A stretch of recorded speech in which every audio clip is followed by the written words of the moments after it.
Hello, Sports Locker fans. I'm Blake Keller. And I'm Madeline Kenney. Rambler Sports are growing at a rapid pace. The smell of fresh ink is in the air as Loyola signs new athletes to compete in the upcoming academic year. Find out which teams have landed new athletes. Loyola's women's basketball team looked strong in overtime on Tuesday. However, the women's volleyball team fell short in its final regular season home match. You can catch all that and all things Rambler Sports in this week's episode of the Rambler Sports Locker.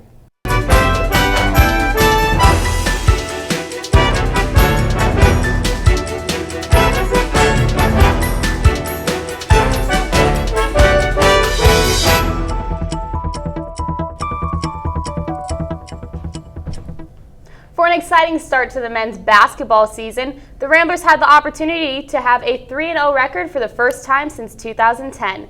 Unfortunately, the Ramblers had cold feet, or should I say cold shooting. Loyola traveled to Albuquerque to take on New Mexico as part of the Mountain West and Missouri Valley Conference Challenge. Montel James put the Ramblers ahead early in the first half, but from then on, Loyola went into a funk, and New Mexico took full advantage of that. The Lobos went on an 11-point run, leading the Ramblers 15-4. Later, Devin Turk sank a 3 to end Loyola's drought. A pair of Milton Doyle free throws and another basket from Turk brought the Ramblers to within 10. In the second half, Loyola's shooting didn't get any better. New Mexico took the game 75-51. The Lobos shot 62% from the field, while the Ramblers shot a measly 32%. Loyola is now 2-1 on the season and is scheduled to play a talented Toledo team in Gentile Arena this Saturday. Tip-off is at 4 p.m. The women's basketball team battled Eastern Illinois on Tuesday. The Ramblers got out to a quick start with back-to-back buckets from Taylor Manuel, who dropped a game-high 28 points. Loyola took a 33-25 lead into the half.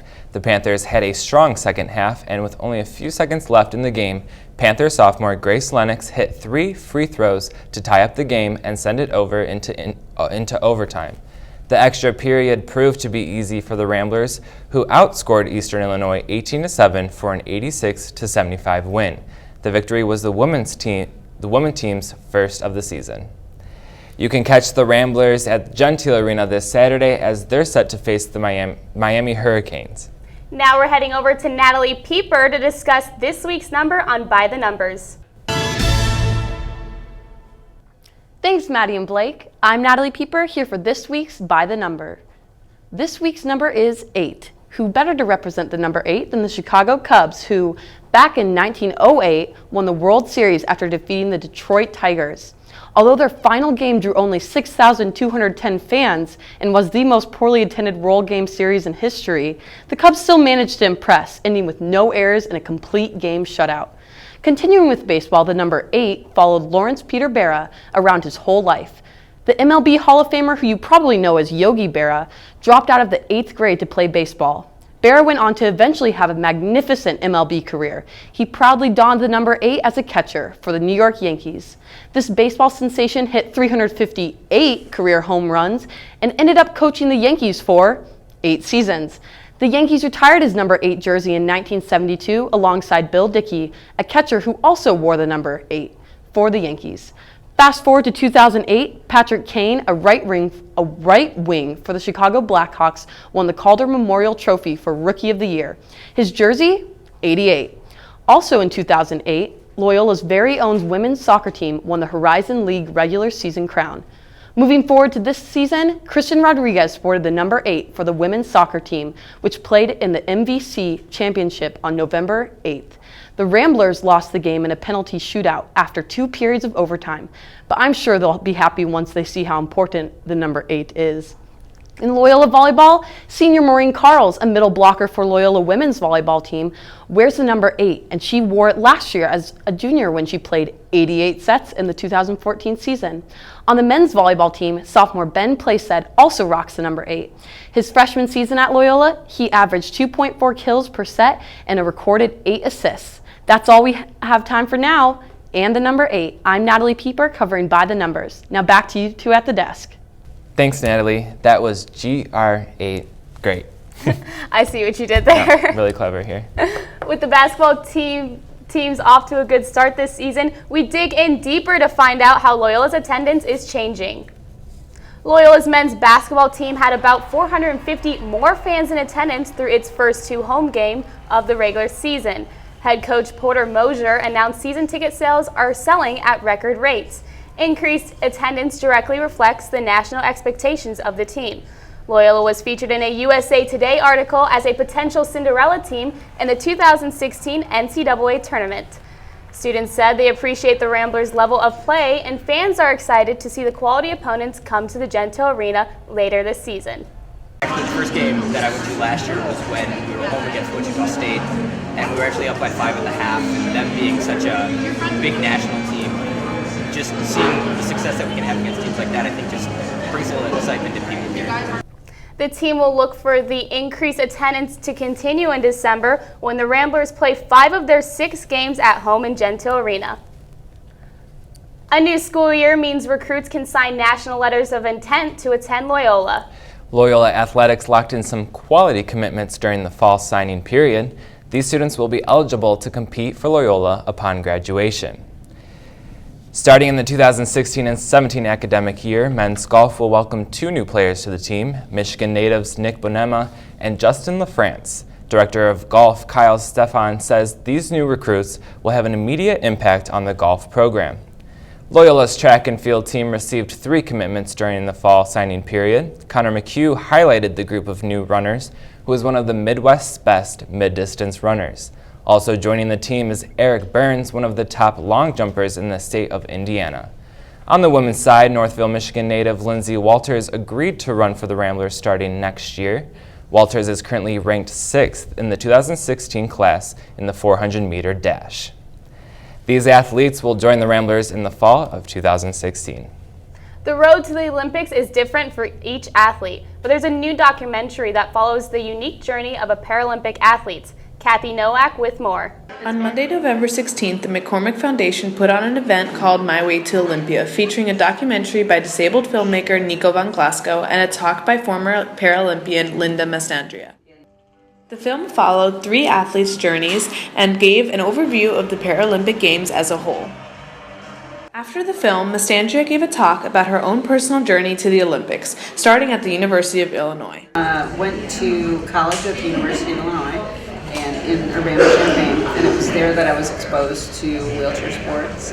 I met the wheelchair basketball coach there, and he encouraged me to try wheelchair basketball, and encouraged and persuaded and begged for like a year, and ultimately I tried basketball, but that didn't really become my main sport. I ended up getting into track and field a few years later. From U of I, she then moved on to compete at the international level after seeing some college teammates compete at the Seoul Games in 1988. These 2 women that I knew are in the race, and they're competing, and I'm watching from my TV in Virginia, and they're competing in Seoul, Korea, and I'm just like, oh, and I'm all crying, and I know them, and one of them won, and so it was kind of that moment that I was like, I want to do that, and so that's kind of where it started. Mastandrea competed in both the 1992 and the 1996 Paralympic Games. In Atlanta at the 1996 Games, she became the fastest Paralympic 200-meter racer in the world. It was unreal. To come from a young woman growing up with a disability and never playing a sport, never participating in gym class, to crossing the line first, being the best in the world at a sport, was just overwhelming, amazing, phenomenal, unbelievable. It's even hard to wrap my head around sometimes today, and it was 20 years ago. Today, Linda works as the chairperson of the legal committee of the International Paralympic Committee. She is also an advocate for all people with disabilities. For more information about Linda, visit her website at lindamastandrea.com. For more McCormick Foundation events, visit mccormickfoundation.org. For the Rambler Sports Locker, I'm Kathy Nowak. Mastandrea lives in the Chicago area and regularly gives talks about her experiences as a Paralympic athlete. It was senior night on Sunday for Loyola's women's volleyball team, and the Ramblers were determined for a win over Missouri State. Loyola came out hot in the first set, scoring 8 of the first 9 points. The Bears then grabbed a few points of their own, but Loyola pulled out the first set 25-21. The second set was another hard-fought battle between the two teams. Missouri State scored 3 straight points late in the set to take a 25-22 victory to tie the match 1-1. The Ramblers went on to take the third set 28-26, only to fall to the Bears in the fourth set 19-25. The fifth set was all about the Bears. Missouri State jumped to an 11-1 lead, forcing the Ramblers to take their final timeout of the afternoon. But Loyola dug its hole too deep. The Bears won 15-5 and took the match 3-2. The Ramblers are scheduled to wrap up their regular season with a trip to Iowa this weekend, where Loyola is set to face Drake on Friday and Northern Iowa on Saturday. Moving over to the men's side of the court, Loyola's men's volleyball team is growing mustaches and raising funds for a good cause.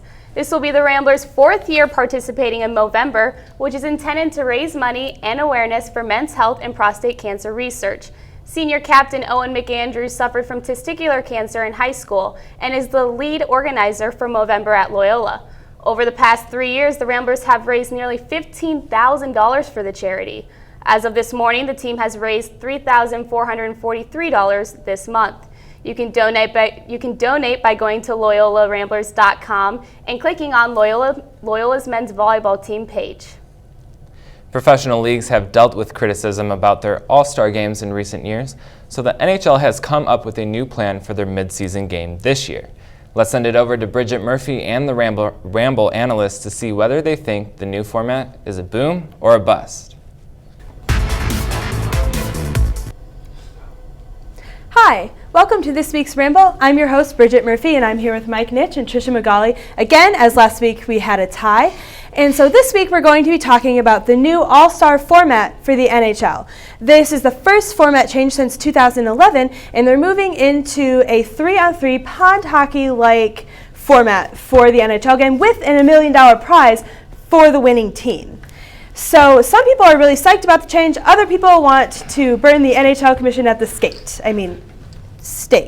So Mike, what do you think about this new change? I'm all for it. I think that it's going to be an awesome transition. You have 3-on-3, more space. It's going to be an open game, a lot of scoring. I feel sorry for the goalies, I have to be honest. But I think that in terms of the excitement and what the fan experience is going to be like, it's definitely an improvement. Because you're going to see obviously all the best players in the NHL, but they're going to be out there and they're going to be really having a great time on such a huge rink with all that space. A lot of fast breaks. That's my prediction. Trisha? Well, I think they need to go a more traditional route, like it's a 3-on-3 like tournament type thing, and it's not like a real game of hockey. And like the other sports, like baseball, that's a real baseball game, their all-star game. NBA, it's a real basketball game. I just think they need to go and maybe try that format and make it a little exciting in other ways, other aspects, involve the fans and whatnot, but not just completely take away from the game and like do some random tournament. But Oh, Mike, what do you have to say that it would, or how would you refute that? I would refute it by saying simply that we've tried a regular game, haven't we? Since 2011, we've had the player draft that they put in, but I think that fans want a little bit more, right? We have the skills competition, and that's one of the biggest draws of All-Star Weekend.